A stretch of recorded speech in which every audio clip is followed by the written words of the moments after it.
Bom momento, primeiro ano! Estamos aqui de volta para falar agora do período arcaico, que é o período da ascensão das cidades-estados Esparta e Atenas. A gente começa falando então de Esparta.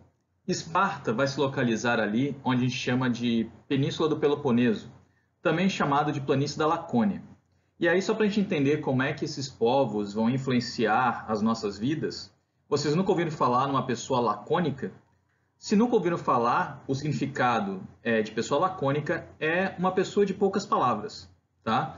Então, como a educação em Esparta era muito militarizada, essas pessoas não vão ter o dom da palavra, como os filósofos atenienses, por exemplo. Então, quando vocês ouvirem falar que uma pessoa é lacônica, significa exatamente que era uma pessoa de poucas palavras. A origem de Esparta, tá? Vem ali dos dórios, ou da invasão dórica, no século 9 a.C., e até o século 7 a.C., Esparta vai ser governado por uma diarquia, ou seja, haviam dois reis. Por que havia necessidade de ter dois reis em Esparta? Porque, como era uma nação ligada à guerra, ao conflito, Esparta vai ter um rei específico para o conflito, que ia para a guerra, enquanto o outro ficava para administrar a cidade-estado. Você vai ter também em Esparta algumas organizações políticas, como por exemplo a Jerúsia, que é um conselho de anciãos, e a Ápela, que é uma assembleia de cidadãos dóricos. Então, isso vai acontecer ali até o século 7. Após o século 7 a.C., essas organizações políticas vão mudar. Por quê? Porque vai haver uma revolta messênica contra os dóricos, e aí, obviamente, os dórios vão vencer, e os dórios vão fazer uma reforma no Estado, uma reforma política, para que essas revoltas não acontecessem mais. E que tipo de reformas vão ser essas? Vai ser um tipo de reforma agrária, vai haver uma redistribuição das terras da Península do Peloponeso, vai ser implementada a escravidão e também um Estado altamente militarizado. A sociedade espartana, então, a partir do século 7, vai ser dividida como? Vai ter uma classe dominante, que são os esparciatas, também conhecidos como espartanos, tá? Eles vão ser as pessoas que vão ter acesso às melhores terras. Se vocês lembrarem lá dos guenos, tem os eupátridas e etc., em Esparta eles vão ter o nome então de esparciatas. Aquelas que viviam na periferia, que não tinham poderes políticos, vão ser chamados de periecos. E por último, nós temos os escravos, que eram escravos do Estado, não eram escravos privados, eles vão ser chamados de ilotas. Quais serão as mudanças políticas desse período, do século 7 ali, antes de Cristo, em Esparta? A diarquia vai dar lugar a uma nova instituição, que vai ser o éforos. O éforos são magistrados que vão mandar, assim, vão organizar a liderança de Esparta. E a Jerúsia, que é aquele conselho de anciãos, vai continuar existindo, mas agora com a missão de manter o status quo. O que significa essa palavrinha aqui, status quo? Status quo significa exatamente manter as coisas como estão, ou como são. Então, o objetivo da Jerúsia era manter o Estado nessas classes, digamos assim, esparciatas, periecos e ilotas, sem mudança de classe, tá? A educação espartana chama muito a atenção, porque a educação espartana ela vai ser bastante dura e rígida com as crianças que eram educadas. Por exemplo, as crianças que tinham alguma deficiência, que não poderiam ser autônomas, elas acabavam sendo eliminadas. Então, em Esparta acontecia o tal do infanticídio, que é a morte de crianças. Só que essa morte de crianças não era uma morte cruel, quer dizer, morte sempre é cruel, né? Mas não havia uma morte, uma sentença de morte que uma pessoa lá ia matar essa pessoa. Eles pegavam as crianças e deixavam no meio da floresta, jogavam de penhascos. Então, havia quase um tipo de ritual para fazer esses infanticídios. Se essa criança fosse, digamos assim, olha aqui, ó, aspas, útil para a sociedade, né? O que ela tivesse físico e pudesse ser autônoma, pudesse cuidar de si, a partir dos 12 anos ela se tornava então responsabilidade do Estado. E aí ela começava então a ter uma educação militar para aos 17 anos se tornar um guerreiro. Dos 17 anos até os 30 anos, tá, ela só poderia participar do exército, ela só poderia ser militar. No caso dos esparciatas principalmente, tá? Após os 30 anos, essas pessoas ou esses soldados poderiam participar da vida política. Se por acaso eles chegassem lá com 60 anos, eles poderiam se aposentar da vida militar e ficar só com as obrigações políticas. Mas vocês vão perceber que essa educação era feita apenas para os meninos.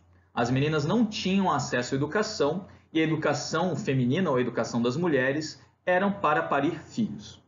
Por que que essa educação era para parir filhos? Porque como Esparta era uma cidade, estado, que era militarizada, então quanto mais crianças, quantos mais homens, quanto maior a população, mais soldados ela teria. Então era incentivado as mulheres parirem bastante. E a criação delas era exatamente para isso, para parir e criar esses filhos, pelo menos ali na primeira infância. Atenas, é sempre bom a gente fazer um contraponto com Esparta, porque ela também tinha essa questão militar, mas vai ser diferente. Mas vamos dar uma olhada aqui. Atenas, ela é localizada na Península Ática. Se a gente voltar lá naqueles slides anteriores, a gente vai perceber onde é. A origem, tá, vai ser a partir daquela primeira diáspora grega nas ilhas do Mar Egeu. Ali vão ser algumas colônias fundadas no Mar Egeu, dali que se origina a cidade de Atenas. E quais serão as mudanças sociais que vão acontecer? Os tetas, que eram os marginais, que né, eram quase escravos, vão se dedicar ao comércio e o artesanato.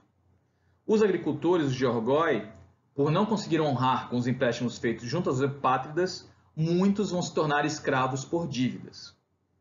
E vai surgir daí uma crise política dos eupátridas, dos bem-nascidos, que vai ser a aristocracia, versus aí um partido popular ligado aos georgóis e aos tetas. Ou seja, aqueles que eram a classe dominante e aqueles que eram a classe dominada. E aí, Atenas vai ter uma série de legisladores que vão tentar fazer algumas leis que contemplem tanto o partido aristocrata quanto o partido popular. Na primeira fase desses legisladores, ali em Atenas, nós vamos ter o Partido Popular reivindicando reformas e leis escritas, porque as leis eram orais e elas eram voláteis, elas eram passíveis de mudança a qualquer momento. Então eles queriam que aquilo fosse escrito.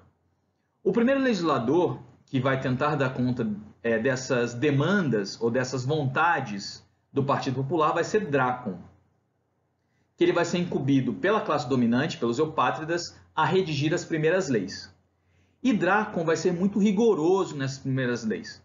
Por isso que no nosso vocabulário em português, quando a gente fala que uma medida ou que uma lei é muito dracônica, a gente está falando que essa medida é muito rigorosa, que essa lei é muito severa, tá? Então, quando você vê assim, tal medida foi draconiana, isso relembra a Drácon, que era bastante rigoroso e severo.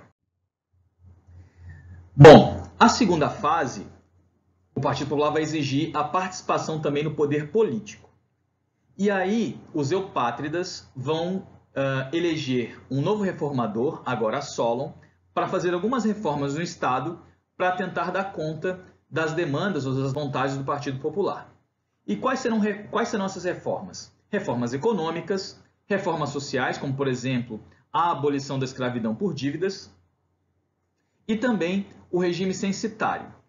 O que é o regime censitário da reforma política? Vai se colocar critérios para aqueles que poderiam votar ou participar da política em Atenas. Hoje, a nossa democracia é uma democracia representativa e o voto é universal. Todos podem votar. Todos, né? Porque você não vai ter um recorte de classe social, ou seja, o pobre e o rico podem votar. Você não tem um recorte de gênero, homens e mulheres podem votar. No Brasil, você tem só a questão da idade. Com 16 anos é facultativo, a partir dos 18 anos é obrigatório. No regime censitário, ou quando o voto é censitário, você coloca outras regras para você poder votar. No caso de Atenas ou da Grécia, você vai ter o caso. Quem poderia votar nesse momento em Atenas? Homens maiores de 18 anos e que eles tinham que ter o título de cidadão ateniense. Para você ser cidadão ateniense, você deveria ser filho de pai e mãe ateniense. Se por acaso seu pai ou sua mãe não fosse de Atenas, você não poderia ser considerado um cidadão ateniense. Essas reformas que Solon vai tentar implementar em Atenas vai sofrer uma resistência muito grande da aristocracia, ou seja, dos eupátridas. Solon então vai ser expulso de Atenas e vai iniciar um período de tirania. Só para que vocês entendam o que é ser um tirano ou um governo tirânico, é aquele que não dá muita bola para o que o povo quer. Ele só vai governar ali para os interesses daquela mesma classe. O primeiro tirano a ser empossado no lugar do Solon vai ser Pisístrato. O Pisístrato ele vai fazer uma reforma agrária, vai reorganizar quem pode ter acesso à terra, vai fazer diversas obras públicas, vai tentar manter um equilíbrio entre as camadas sociais e, após a sua morte, vai haver uma série de revoltas que vai trazer uma instabilidade política para Atenas. Bom, quando é que isso vai se resolver? Só quando Clístenes começa a ser, ou vai ser incumbido de ser o novo tirano. E por que ele vai ser importante? Porque Clístenes ele é tido como o pai da democracia ateniense. O Clístenes vai dar aquele golpe ali. Ele vai dizer que todos os cidadãos teriam direitos políticos. Mas quem é o cidadão em Atenas? É aquilo que eu falei para vocês. Homem, maior de 18 anos e pai e filho, ou melhor, filho de pai e mãe ateniense. Ele vai dividir, então, Atenas em demos, que eram locais, por isso que daí democracia, cada demo tinha um representante para falar na eclésia, que era a Assembleia de Cidadãos. Vai surgir também uma outra instituição, além da eclésia, a Eliae, que é o órgão de justiça, ela que pegava as leis e aplicava. As leis eram executadas pelos estrategos, tá? Vai surgir, nesse momento, devido à expulsão do Solon, uma figura de punição chamada de ostracismo, que era exatamente uma medida para manter a democracia. Se alguma pessoa era uma ameaça a essa democracia ateniense, era expulsa de Atenas por 10 anos. Seu nome era escrito num pedaço de barro chamado ostracon, e ela só poderia voltar após 10 anos. Bem, pessoal, essa foi a nossa aula sobre Esparta e Atenas. Espero que vocês se mantenham muito bem de saúde, acompanhem as aulas por aqui e a gente se vê no nosso próximo encontro falando de Grécia Clássica e Grécia Helênica. Ok? Um grande abraço e até lá!